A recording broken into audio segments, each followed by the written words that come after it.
Bagong empleyado si Carlo sa isang corporate building na may 15 palapag. Habang iniikot siya ng HR sa opisina, napansin niyang walang number 13 taas sa elevator panel. Malas kasi, yung number na yan, pabirong sabi ng HR staff. Ngumiti lang si Carlo, pero may bumabagabag sa isip niya. Kung wala namang ika-13 palapag, bakit parang may espasyo sa pagitan ng 12 at 14? Isang gabi, naiwan siyang mag-isa sa opisina dahil sa overtime.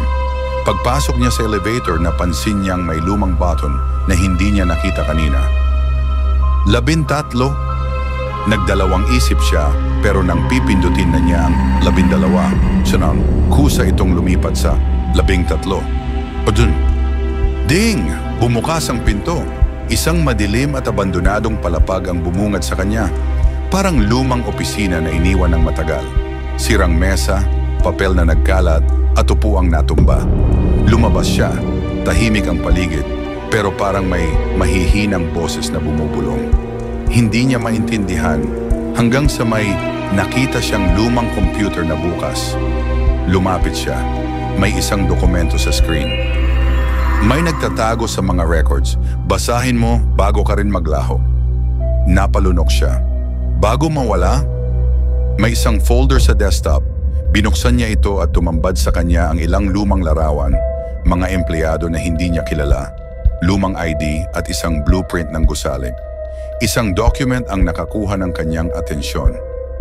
Incident Report, ika-13 palapag. Binuksan niya ito.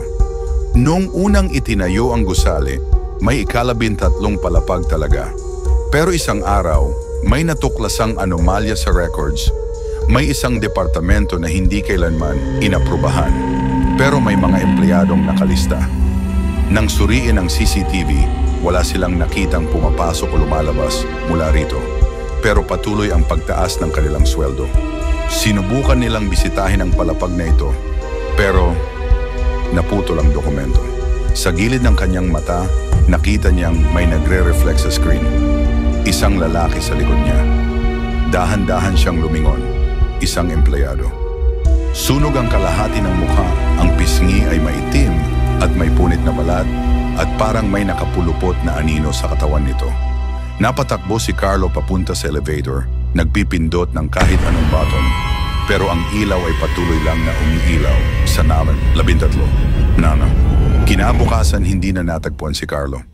Wala siyang naiwan na gamit, wala ring bakas na pumasok siya sa opisina kagabi. Sa HR department, tahimik na nag-aayos ng files ang staff nang biglang may nahulog na litratong isang lalaki at inilagay niya ito sa bulletin board na. Huminga siya ng malalim bago magsabi ng may nawala na naman ngayon.